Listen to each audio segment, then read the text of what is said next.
என் வாழ்க்கையில் நான் மறுபடியும் பெற்றுவிடவே முடியாத அந்த வாழ்க்கை பயணத்தின் மிக முக்கியமான ஒரு கடவுச்சொல். இங்க எத்தனை பேர் அந்த படம் பார்த்தீங்கன்னு தெரியல. காட்ஸில்லா -1 யாராவது பார்த்துருக்கீங்களா? கோட்டு படம் பார்த்துட்டீங்களா? படம் பார்க்குற எனக்கு துக்கமா இருக்குங்க. அந்த படம் என்னன்னு தெரியல. பார்த்ததுல இருந்து கடைசி வரைக்கும் ஈரல் கொலை இங்க அடைச்சிட்டு. ஜப்பானீஸினுடைய நடிப்புல இது ஒரு ஜானர். கவிதைகளும் அப்படிதான் இருக்கும். ஜப்பானிய கவிதைகளும் அப்படிதான் இருக்கும். நான் விக்கிச்சு போய் எப்படியே நிக்கிறேன். எப்படிதான் தெரிஞ்சுதான் என் பையனுக்கு கதவை தட்டுறான். அம்மா படம் பார்த்துட்டீங்களா? பார்த்துட்டேன். சின்ன ஸ்டூலை எடுத்து முன்னால் உட்கார வச்சுட்டு ஏறினா இறங்கினா உட்காந்தா சாப்பிட்டா தட்டு கீழே விழுந்தா ஃபிசிக்ஸ் தெரியலன்னு சொல்வல. இப்போ சொல்லு, காட்ஸில்லா யாரு? கூலி ஆட்களை உருவாக்கி கொண்டே இருக்கிறோம். அதனால்தான் ஏஐ வந்துருச்சு, ஆர்டிபிஷியல் இன்டெலிஜென்ஸ். ஆர்ஐ போயிடுச்சு, ரியல் இன்டெலிஜென்ஸ். முன்னால் உட்காந்துட்டு இப்படி குழந்தை மாதிரி இப்படி முகத்தை வச்சுட்டு கேட்குறான், அம்மா உனக்கு காட்ஸில்லா எப்படி வந்துச்சு தெரியுமா? அது ஒரு ஃபிக்ஷன்மா. எந்த சொல்லை புரிந்து கொள்வதற்கு முன்னாலும் அதன் பூர்வீகத்தை புரிந்து கொள்ளுங்கள். பூர்வீகத்தை புரிந்து கொள்ளாமல் அந்த சொல்லை உங்களால் புரிந்து கொள்ள முடியாது. அம்மா காட்ஸில்லா வேற யாரும் இல்லம்மா. யார் நான் சொல்லிடுவானோன்னு பயந்தேன் நான்.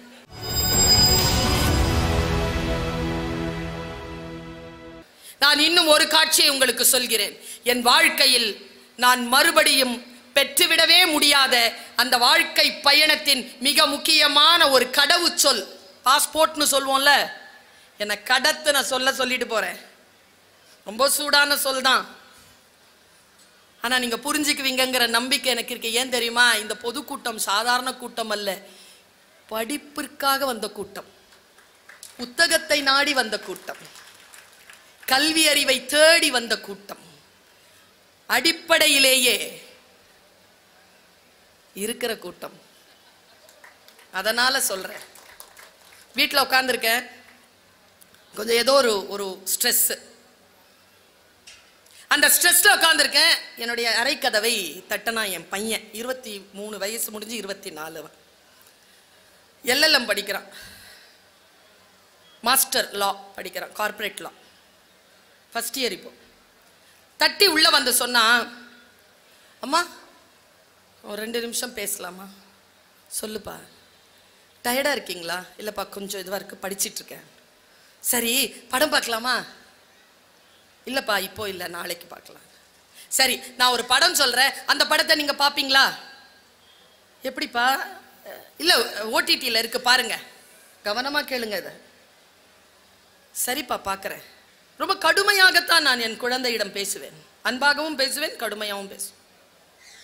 நீங்கள் அதை பாருங்கம்மா, எனக்கு தெரிஞ்சு உங்களுக்கு பிடிக்கும்னு நினைக்கிறேன் அப்படின்ட்டு நான் சொன்னேன். இன்னைக்கு வேணாம்ப்பா, நாளைக்கு வானேன். அவன் காலேஜ் போயிட்டு அடுத்த நாள் வந்தான். அவன் serious, he is very serious. அந்த படம் நான் பார்க்கணுங்கிறதுல சீரியஸாக இருக்கான். இல்லைன்னா அடுத்த நாள் வந்திருக்க மாட்டான். அவன் வந்து அந்த படத்தை எனக்கு பார்க்க சொல்கிறான். அவனே அந்த என்னுடைய ஐபேடை திறந்து அவனே அதை ஓப்பன் பண்ணி கொடுத்தான். இங்கே எத்தனை பேர் அந்த படம் பார்த்தீங்கன்னு தெரியல. காட்ஸில்லா -1 யாராவது பார்த்துருக்கீங்களா? கோட்டு படம் பார்த்துட்டீங்களா? அந்த படம் ஆஸ்கார் மூவி. பார்த்தீங்களா சார்? ஒருத்தர் இருக்கார், நன்றி சார். ஏன்னா யாருமே பார்க்கலன்னு வச்சுக்கோங்களேன், சொல்லிடுவாங்க அந்த அம்மா இல்லாத படத்தை ஒரு பற்றி பேசிட்டு போயிடுச்சு. இந்த சாட்சிக்காக தான் கேட்டேன். 4-5 பேர் பார்த்துட்டீங்களா? இந்த ஒருத்தர் பார்த்துருக்கிறாரு. இன்னைக்கும் நீங்கள் போய் பார்க்கலாம், இருக்கு. இன்னைக்கும் OTTயில் இருக்கு, காட்ஸில்லா -1. நான் அந்த படத்தை 6 மணி 6:15 மணிக்கு பார்க்க தொடங்கினேங்க. ராத்திரி 8:45 அப்படி முடியுது அந்த படம். நான் எப்படி சொல்றது உங்களுக்கு? நான் வாழ்க்கையில் பெற்றுக்கொண்ட ஆக முக்கியமான ஒரு எழுச்சியான ஒரு சொல்லை நான் அங்கிருந்து எடுக்கிறேன். அதை நான் கடத்திட்டு போறேன். எனக்கு தெரியாத நான் எப்படி புரிஞ்சுக்கிட்டேனோ, வல்ல இறைவனின் பெரும் கருணையினால் அந்த புரிதலை என் சொற்களின் மூலமாக இறைவன் தந்துவிட வேண்டும் என்ற பிரார்த்தனையோடு நான் இதை சொல்றேன். சரியா? படம் பார்க்குற எனக்கு துக்கமா இருக்குங்க. அந்த படம் என்னன்னு தெரியல. பார்த்ததுல இருந்து கடைசி வரைக்கும் ஈரல் கொலை இங்க அடைச்சிட்டு இருக்கு. ஒரு துக்கிச்சு இருக்கிறேன் நான். அந்த படம் முழுக்க எனக்கு துக்கத்தை தான் கொடுக்குது. அது ஒரு ஜப்பானிய படம், ஆஸ்கர் விருது பெற்ற படம். நான் ஹிந்தியில பார்த்த அந்த படத்தை, அது ஜப்பானிய மொழியில இருக்கு. அந்த படத்துல வந்து அந்த ஹீரோ ஒரு 25 வயசு பையன். அவன் சைலண்டா இருக்கிறாங்க. ஆனா சைலண்டா இருக்கிறது சுவிட்ச் ஆஃப் பண்ணி, ஆடியோ சுவிட்ச் ஆஃப் பண்ணி பார்த்தா அவன் சிரிக்கிற மாதிரி இருக்கு. ஆடியோ போட்டு பார்த்தா அது துக்கமா இருக்கிறான் அவன். ஜாப்பனீஸனுடைய நடிப்புல இது ஒரு ஜானர், ஜாப்பனீஸனுடைய ஒரு ஜானர். அது கவிதைகளும் அப்படிதான் இருக்கும், ஜப்பானிய கவிதைகளும் அப்படிதான் இருக்கும், ஹைக்கூ கவிதைகள்லாம் அப்படிதான் இருக்கும். நீங்க ஹைக்கூ கவிதையெல்லாம் புரிஞ்சுக்கிறதுக்கு அந்த அந்த மனம் இல்லை என்றால், அந்த லக்ஸுரி மனம் இல்லை என்றால் அந்த கவிதைகளை புரிஞ்சுக்க முடியாது. ஒரு விதமான மிக ஆழமான ஒரு இளைப்பாறுதல் இல்லாமல் அந்த கவிதைகள் புரியாது நமக்கு. ரொம்ப ஆழமான இளைப்பாறுதலோட நான் அதை பார்க்கிறேன். மனசு ஆழமான இளைப்பாறுதல் இருக்கு, ஆனா துக்கமா இருக்கு எனக்கு அந்த படத்தை பார்க்கும்போது. அந்த படம் முடிஞ்சது. அந்த படம் ஒரு பெருசா இல்லை, நான் ஒரு நிமிஷத்துல சொல்லிடுவேன். கடல்ல இருந்து ஒரு பிராணி வருதுங்க, காட்ஸில்லா. அது வந்து பெரிய ஒரு டைனோசர் மாதிரி இருக்கு. அது எல்லாரையும் அழிக்குது. நாட்டுப்பற்று இல்லாமல், நாட்டின் மீது அக்கறை இல்லாமல், போரிலே தோற்ற வீரனாக இருக்கிறான் அவன். தான் செய்த பிழைக்காக தன்னையே நொந்து கொண்டிருக்கிறான் அந்த ஹீரோ. அவன் வந்து ஒரு பிளேன் ஓட்டுறவன். அந்த காட்ஸில்லாவை அழிக்கவே முடியாதுங்க. அழிக்கிறாங்க, பெரிய பிளான் போட்டு அழிக்கிறாங்க. ஆனா அதனுடைய வால்ல மறுபடியும் ரேடியேஷன் வந்து அது மறுபடியும் வந்துருது, எழுந்து வந்துருது. அவன் என்ன பண்றான், கடைசியா அந்த காட்ஸில்லா வாய் அப்படி திறக்கும் போது பிளேனை கொண்டு வந்து அதனுடைய வாயில் அப்படியே செலுத்திட்டு தன்னுடைய ஒரு பாராஷூட்ல கீழே இறங்கிறான். அவனுடைய லவ்வர் வந்து அந்த காட்ஸில்லாவுடைய அட்டாக்ல காயப்பட்டு காணாம போயிருப்பான். அவன் அந்த காட்ஸில்லாவை சாவடிச்சுட்டு நேரா வீட்டுக்கு வருவான். வீட்டில இருந்து நேரா ஹாஸ்பிட்டலுக்கு சொல்லுவாங்க. அவனுக்கு ஒரு கொரியர் வந்திருக்கும். அதை பார்த்துட்டு ஹாஸ்பிட்டல் போனா அவனுடைய லவர் அங்க இருப்பான். படம் முடியுதுங்க. ஓரத்துலங்க இந்த பக்கம் ஒரு சின்ன காட்ஸில்லா மாதிரி ஒரு சின்ன டாட்டூ வச்சு முடிச்சிட்டான் படத்தை. நான் விக்கிச்சு போய் எப்படியே நிக்கிறேன். எப்படிதான் தெரிஞ்சுதான் என் பையனுக்கு கதவை தட்டுறான். அம்மா படம் பார்த்துட்டீங்களா? பார்த்துட்டேன். சின்ன ஸ்டூலை எடுத்து முன்னால் உட்கார வச்சுட்டு அவன் என்கிட்ட சொன்ன வார்த்தையை அப்படியே சொல்கிறேன். தடுமாறி கீழே விழுந்தான்னு வச்சுக்கோங்களேன். அவன் சின்ன வயசில் நான் சொன்னேன், டேய் கதவை மூடும்போது இடிக்காமல் மூடுடா, போகும்போது கரெக்டாக மூடிட்டு போடா, ஃபிசிக்ஸ் கரெக்டாக படித்தேன்னு வச்சுக்கோயேன் இப்படிலாம் நடக்காதுன்னு சொல்வேன் நான்.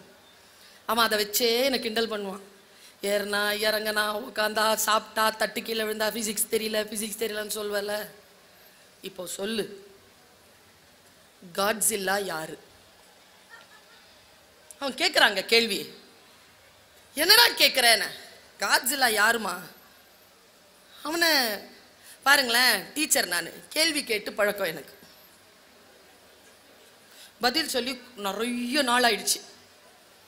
அப்புறமா தான் தெரிஞ்சுக்கிட்டேன், பதில் சொல்வது அல்ல கேள்வி ஞானம், கல்வி ஞானம், கேள்வி கேட்பது தான் கல்வி ஞானம்.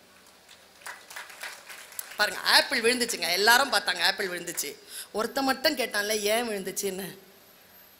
அவன் தானே கிராவிட்டி லாவை கண்டுபிடிச்சான். வாய் ஏன் இப்படி இருக்குன்னு யோசிக்கிறேன்ல.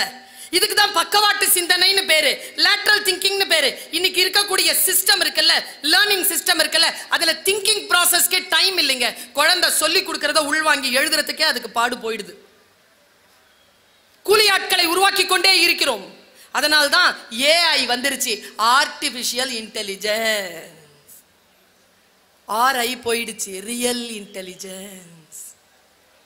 இப்ப எல்லாம் ஆர்டிபிஷியல் இன்டெலிஜென்ஸ் நம்மள ஆக்கிரமிச்சிட்டு இருக்கு. நான் கேட்கவே இல்லை, மெட்டா ஐயா என்னுடைய போன்ல வந்து உட்காந்துக்கிட்டு இருக்கு, என் பர்மிஷனே இல்லை, உள்ள உட்காந்துக்கிட்டு.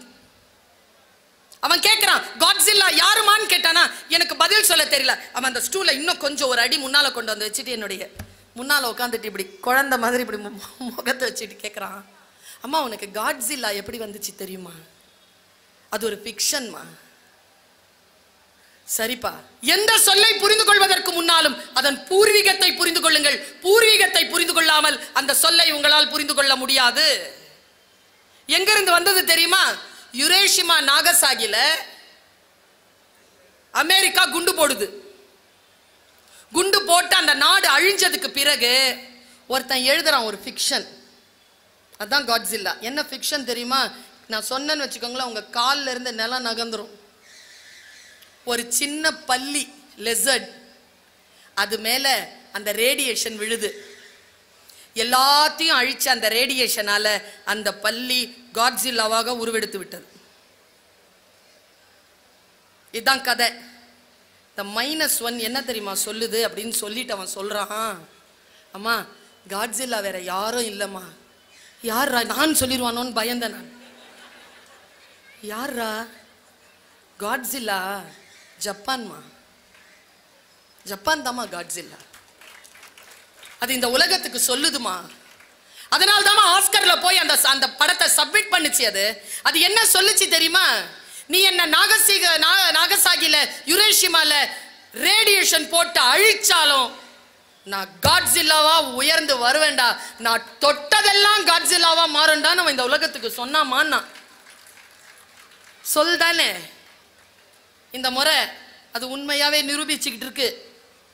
நான் எந்த நாட்டையும் புகழ்ந்து பேசவில்லை. நான் தாய்நாடு பற்று கொண்டவள் தான். ஒலிம்பிக்ல first place America, second place China, third place Japan. Japan India. இந்தியா 71. 71வது இடத்தில் இருக்கிறோம் நாம். இந்த உலகம் மறுபடியும் பார்த்து விடவே இராது என்கின்ற சொல்ல அந்த ஜப்பான் காட்ஸில்லாவாக உயர்ந்து வந்து கொண்டிருக்கிறது. நம் குழந்தைகளுக்கு சொல்லிக் கொடுங்கள், உங்களுக்கு எந்த சூழ்நிலை வந்தாலும், அழிவு வந்தாலும், விபத்து வந்தாலும் கீழே விழுந்துராத. அந்த விபத்தை உன்னுடைய வாழ்க்கையினுடைய அடுத்த கட்டத்திற்கான வாய்ப்பாக எடுத்துக்கொண்டு காட்ஸில்லாவாக வந்து நில் என்று ஏதோ ஒரு வகையில் அவன், என் மகன் என்னிடத்தில் சொல்கிறான். சுட சுட செய்தின்னு சொல்லுவோம்ல. இன்னைக்கு தினத்தந்தியில வந்த ஒரு சுட சுட செய்தி சொல்றேன். இளைஞர்கள் நிறைய பேர் இருக்கிறீர்கள், கவனம். இன்றைய இளைஞர்கள் மீது எனக்கு ஒரு கவலை உண்டு. என்ன தெரியுமா? நிறைய ஆசை வச்சிருக்கீங்க, நிறைய ஆசை வச்சிருக்கீங்க. என்ன பிளான் வச்சிருக்கீங்க? ஆசைகள் நிறைவேறுவதற்கு என்ன பிளான்? சொல்லல்ல. சொல்லில் உயர்ந்த சொல் செயல். என்ன செயல் வைத்திருக்கிறீர்கள்? இன்னைக்கு இருக்கிற செய்தியை நான் சொல்றேன். ஒருத்தர் ஒரு நாயை வளர்க்கிறாரு 10 வருஷமா. அவருக்கு வயசாயிடுச்சு, நாய்க்கு வயசாயிடுச்சு, அவருக்கு ஹார்ட் அட்டாக். இன்னைக்கு தினத்தந்தி செய்தி, அவருக்கு ஹார்ட் அட்டாக். ஆம்புலன்ஸ் சொல்லி ஆம்புலன்ஸ்ல ஏத்துறாங்க. ஆம்புலன்ஸ்ல தெரியும் நாயை ஏத்த மாட்டாங்க, மூடிட்டாங்க. பின்னால் அந்த நாய் நிக்குது, வளர்ப்பு நாய். ஊய் ஊய் ஊய் ஊயின்னு சொல்லிட்டு கிளம்பிருச்சு ஆம்புலன்ஸ். Door closed. நேரா ஹாஸ்பிட்டல்ல தான் போய் நிற்கும். இந்த நாய் அந்த ஆம்புலன்ஸ் பின்னால ஓடுது. ஆம்புலன்ஸ் எவ்வளவு வேகமா போகும்? 7 கிலோமீட்டர். எல்லா டிராபிக்கையும் தாண்டி அந்த ஆம்புலன்ஸ் பின்னால ஓடுதுங்க அந்த நாய். அந்த டிரைவர் ஓட்டிட்டு இருந்தாலும் அவனுக்கு என்ன தோணுச்சுன்னு தெரியல. ஒரு 7-8 கிலோமீட்டருக்கு அப்புறமா ஓரப்படுத்தினான் வண்டியை. ஓரப்படுத்திட்டு கீழே இறங்கி கதவு திறந்தான். அந்த நாய் உள்ள ஏறிடுச்சு. கதவை மூடிட்டு வண்டியை எடுத்துக்கிட்டு ஆஸ்பத்திரிக்கு போயிட்டான். ஆஸ்பத்திரி அந்த ஆளை காப்பாத்துமா இல்லையான்னு எனக்கு தெரியாது. அந்த நாய் வந்து பக்கத்துல உட்காந்துச்சுல்ல, ஒருவேளை அந்த முதியவர் உயிர் பிழைத்திருக்கலாம். ஆனா உங்க எல்லாருக்குமே நான் சொல்ற செய்தி என்ன தெரியுமா? இது அல்ல. இந்த இமோஷனல் ப்ராப்ளமத்தையும் நான் சொல்லல. நான் சொல்ல வந்த செய்தி என்ன தெரியுமா? அந்த நாய் கிட்ட ஒரு சின்சியாரிட்டி இருந்ததுங்க. சின்சியாரிட்டியோட அது அந்த உண்மையான ட்ரூத்ஃபுல்னஸோட அது ஓடிச்சு பாருங்க. மூடப்பட்ட எந்த எமர்ஜென்சி கதவு இருந்தாலும் நீ சின்சியரா இருந்தா அது திறக்கும். அது சொல்லுச்சா இல்லையா? அதுக்கு இடம் கிடைச்சதா இல்லையா? நாம எந்த இடத்துல கிவ் அப் ஆகுறோம்? எந்த இடத்துல நாம தோத்து போகிறோம்? எந்த சொல் நமக்கு புரியல? பல காலமா எனக்கு ஒரு மன வருத்தம் உண்டு. இப்ப நான் இந்த ப்ரோக்ராம்க்கு வந்து இந்த மேடைகளுக்கு மேல வரதுக்குள்ள 3 பேர் சொல்லிட்டாங்க அந்த சொல்ல. மேடம், உங்க பேச்சை கேட்காம நாங்க தூங்குறதே இல்லை மேடம். நான் என் கண்ணாடி முன்னால் நின்று கேட்கறது உண்டு என்னையே. ஏ பர்வீன் சுல்தானா, தூங்க வைக்கவா பேசுற? எவ்வளவு வலிக்கும் தெரியுமா?